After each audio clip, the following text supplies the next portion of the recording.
कल जो इंटरव्यू हमने दिखाया उसमें, तो ये डिफिशिएंसी का मामला क्यों हो रहा है इतना? 99% डिफिशिएंसी जो आ रही है वो क्या है? मामले को लटकाना चाह रहे हैं, भटकाना चाह रहे हैं, ऐसा कुछ है? सर मुझे तो लगता तो ऐसा ही है, बिल्कुल लगता तो ऐसा ही, मंशा तो यही है कि सर कम से कम भुगतान हो। मतलब डिले एक्चुअली किया ये है सर कि इनको भी अंदेशा नहीं था सहारा को भी कि कभी ना कभी सीआरसीएस पोर्टल या नियामक कोई पोर्टल लाएगा या उससे भुगतान किया जाएगा, क्योंकि अब तक ऐसा हुआ नहीं है। अब तक जो भी भुगतान किया है सहारा ने किया है और अपने काउंटर से किया है। तो ऐसी दशा में मैं समझता हूं कि ना तो इनकी तैयारी थी इतनी, और इनको भी कहीं अंदेशा नहीं था कि पोर्टल से भुगतान हो पाएगा, या फिर ये भी रोड़ा अटकाने का काम कर रहे हैं। जी सर, थैंक यू। अब अनिल जी भी हमारे पास जुड़ चुके हैं हमारे साथ। अनिल जी, बहुत बहुत स्वागत है आपका इस डिबेट में। आवाज आ रही है अनिल जी? जी नमस्कार सर, विजय जी नमस्कार। क्यों भाई लाइव डिबेट में सभी साथियों को कोटि कोटि वंदन अभिनंदन। शुरू से ही मैं इस लाइव को सुन रहा था, देख रहा था। ये बात अलग था कि मैं कहीं व्यस्त था, इसलिए हमने शुरू में ही एक एसएमएस आपके चैट बॉक्स में डाल दिया था कि आई विल ज्वाइन। देख लिया था हमने देख लिया था, और आपका मैसेज जो था वो एक्नॉलेज भी किया था। अनिल जी, कल आप जो डॉक्यूमेंट्स दिखा रहे थे उसमें आप इनकम टैक्स से रिलेटेड भी कुछ बता रहे थे, आज उसको थोड़ा डिटेल में बताएंगे? जी बतला सकता हूं, आपने पूछा, बहुत बहुत धन्यवाद। अभी मैं अपने साथियों को जो सुन पा रहा था, जो देख पा रहा था।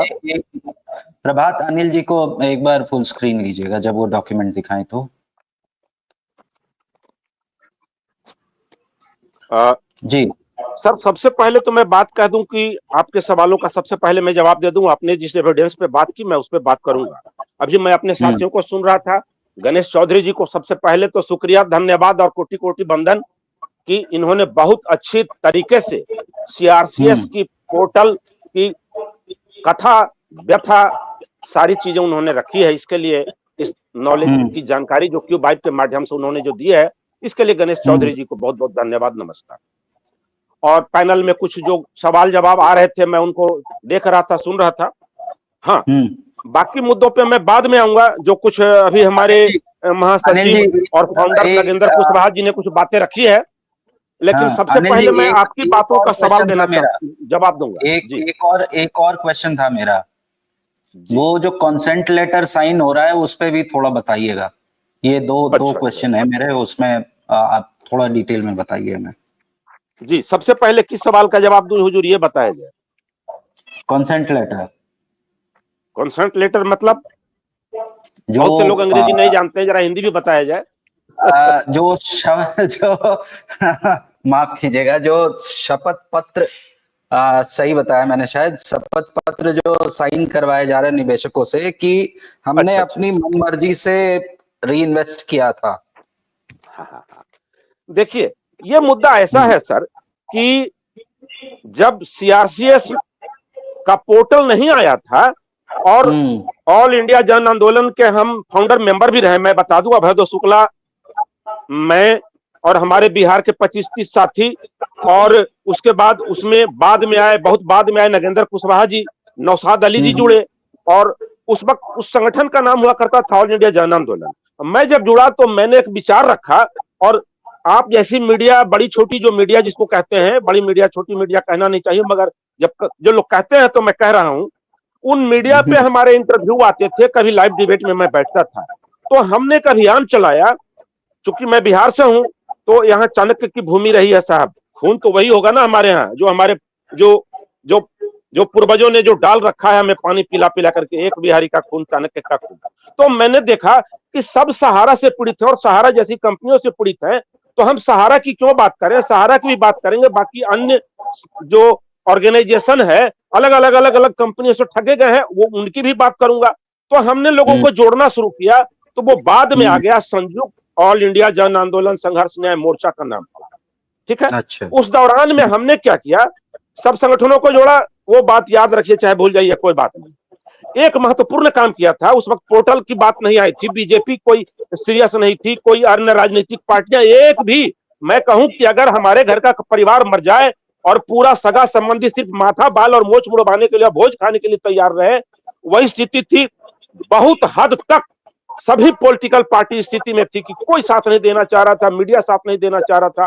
वो मीडिया ही थी जो 4-5 मीडिया ने इस बात को उठाया और उसके थ्रू हम प्लेटफॉर्म पर गए। तो हमने एक सिस्टम रखा ऑल इंडिया जन आंदोलन के बैनर तले। वो सभी साथी जानते हैं ऑल इंडिया जन आंदोलन वाले कि हमने क्या रखा। वो ये था साहब कि निवेशकों को हम कहते थे कि हमारे संगठन का बैनर लगेगा, वो हम डिस्ट्रिक्ट पे कहीं ग्राम पंचायत में, शहर हो देहात हो, वहां हम एक कैंप लगाते थे और उसमें कहते थे कि ऑल इंडिया जन आंदोलन का 100 रुपया का मेंबरशिप है वो दे दो, उसके अलावा कुछ खर्चा मत दो। तो कहीं कहीं 120 लिए जा रहे थे, कहीं 130 लिए जा रहे थे, कहीं 150 रुपया लिए जा रहे थे। तो हम और अभयदो शुक्ला जी ने इस बात का, हमने जो हम कोर कमेटी के मेंबर थे, हमने इनका विरोध किया कि 100 रुपया ही लेना है, उसी 100 रुपया में काम करना है। और हम लोग उस वक्त क्या करते थे कि बड़ा बड़ा कमेटी हॉल या कहीं कहीं छोटा बड़ा जगह में हम लोग उसको बुक करते थे। तो उस खर्चे से हम बहुत सारा टेंट, चादर, टेबल, कुर्सी, पानी पीने का व्यवस्था, अगल बगल शौचालय का सब सारा खर्चा हम उठाते थे उसी 100 रुपया में। हम क्या करते थे, निवेशकों को बोलते थे कि आप अपने सर्टिफिकेट लाइए और हमारे जो टीम जो थी संगठन की, उसमें जो पढ़े लिखे जो थे इन्वेस्टर और एजेंट जो भी थे, उनको हम लोग कहते थे कि आप लोग यहाँ आइए, मात्र 100 रुपया जमा कीजिए और हम आपका टोटल कागज भरेंगे और हमारा मेंबरशिप आपको देना होगा, उसी के खर्चे से सारा काम हम आपका कर रहे हैं। और उसी अभियान के तहत में कई हजार, एक नहीं कई हजार हमने एप्लीकेशन सीआरसीएस को भेजा। तो सीआरसीएस ने क्या किया, first batch, second batch, 3 batch, 4 batch, ऐसे से करके वो पीआईएल ले गई। इस तरह के ऑर्डर में आप दिखला रहा हूं, मैं इसमें बाद में आऊंगा। तो सीआरसीएस क्या करता था, हम लोगों के सारे मैटर को उठा करके दिल्ली हाईकोर्ट में पीआईएल फाइल कर रहा था। उसमें कई ऑर्डर्स आए, उस पर मैं बाद में आऊंगा। बहुत बाद में जब संगठन ने जब जोर पकड़ा, तो हर घर में होता है, जैसे कि हमारे कल साथी, परसों कुछ साथी बोल रहे थे, तो उनको आशुतोष पाठक जी ने और आप जैसे कुछ लोगों ने विरोध किया कि लड़का जवान हो जाता है, शादी ब्याह, बच्चे हो जाते हैं, तो भाई आपस में तू मैं हो जाती है। तो उसी तरह के कुछ हालात ऑल इंडिया जन आंदोलन में भी आए। ऑल इंडिया जन आंदोलन में भी आए। संगठन पहले राउंड में जैसे कि 3 टुकड़ों में बटा, उसके बाद में फिर 5-6 टुकड़ों में बटा, रह गया सिंगल ऑल इंडिया जन आंदोलन। हमारा वो किया धरा सब पानी में मिल गया। मतलब हम जो चाहते थे कि पूरी भारत की जो पीड़ित संगठन है, जो लीड कर रहे हैं पीड़ितों के न्याय के लिए, वो एक रहे। एक ना हो सके कोई बात नहीं, लेकिन अनेकता में एकता का काम करते रहे और एकता में अनेकता का भी काम करते रहे। सभी संगठन आज सुप्रीम कोर्ट के दरवाजे पे है। कोई संगठन जो है सो कि मध्य प्रदेश के हाई कोर्ट में है, कोई लखनऊ हाई कोर्ट में है। तो इस तरह का काम चल रहा है हुजूर, कहीं ना कहीं ये चल रहा है। ये एक सबसे बड़ा मुद्दा है और ये काम हो रहा है। चलिए, ये तो आपने इतिहास बता दिया। और अब जो मेरे 2 सवाल थे, उसमें से पहला सवाल था शपथ पत्र वाला, जो कंसेंट लेटर साइन कर। जी बिल्कुल सही जा रहे हैं, ना हम कुछ बोले ना आप बोले हैं। आपको बहुत बहुत धन्यवाद भी जवाब। देखिए, तो उस वक्त जब पेमेंट जब मिलने लगा, तो पेमेंट देगा कौन, सीआरपीएफ। अनिल जी, उसी से रिलेटेड एक कमेंट है राम मनोहर जी का कि शपथ पत्र तो सहारा के एजेंटों से भी लिया गया था कि कमीशन को हम अपनी मर्जी से जमा कर रहे हैं। इतना दबाव देकर लिया गया था कि नहीं तो आपकी एजेंसी को खत्म कर दिया जाएगा।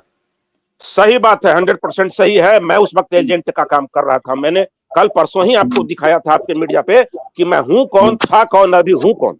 मेरा भूतकाल, वर्तमान काल, भविष्य काल, तीनों का कच्चा चिट्टा मैंने एविडेंस के साथ खोला था अपने बारे में कि मैं एजेंट था कि नहीं था, ये प्रूफ किया। मैं इन्वेस्टर था कि नहीं था, प्रूफ किया। और कई सारे हमने प्रूफ आपको डाले। ये बात कड़वी सच्चाई है कि जब कोई एजेंट बोलता था कि हमारा कमीशन दे दो, बोनस दे दो, इंसेंटिव दे दो, अवार्ड दे दो, हमारे जो लॉटरी में जो हम जो क्वालिफाइंग जो किए हैं, इतना लाख जमा करवाओगे तो ये मिलेगा वो मिलेगा, वो सब मिलना मुश्किल हो गया। जब सुब्रत राय जब तिहाड़ में जब मलाई खा रहे थे और अंदर बाहर का उनका हालत हो रहा था कि कब निकलेंगे तो क्या करेंगे। सुब्रत राय अंदर रहे, निकले भी, लेकिन लोगों को नहीं मिला ये कह करके कि कंपनी बहुत घाटे में, आप लोगों ने बहुत मलाई खाई, लॉटरी से ये मिला वो मिला, भूल जाइए। कमीशन पर भी आफत हो गया, बोनस इंसेंटिव वार पर भी आफत हो गया एजेंटों को। और उसके बाद ये कहा गया ज्यादा आवाज लगाओगे तुम्हारा कोड हम सबसे पहले निरस्त करेंगे। तो जिन लोगों का कोड निरस्त हुआ वो बागी हो गए, और ऐसे एजेंट जिनको मिल नहीं रहा था वो भी बागी हो गए, और उन्होंने बगावत करते करते अपने इन्वेस्टरों की पेमेंट की बात कर डाली। कुछ एजेंटों ने अपने तमाम उनकी जो रिक्वायरमेंट थी कंपनी के तहत की बोनस इंसेंटिव वार, हमारा लॉटरी का सिस्टम वो दे दो, हमारा पीएफ एफएफ जो भी कटता है सब दे दो। तो इस तरह से बगावतों की संख्या बढ़ती गई, और इधर सीआरसीएस में हम अप्लाई करवाते रहे। सीआरसीएस से जो आता था ऑर्डर की इनका पेमेंट करो, तो पेमेंट कौन करेगा? सीआरसीएस तो पैसा लिया नहीं था।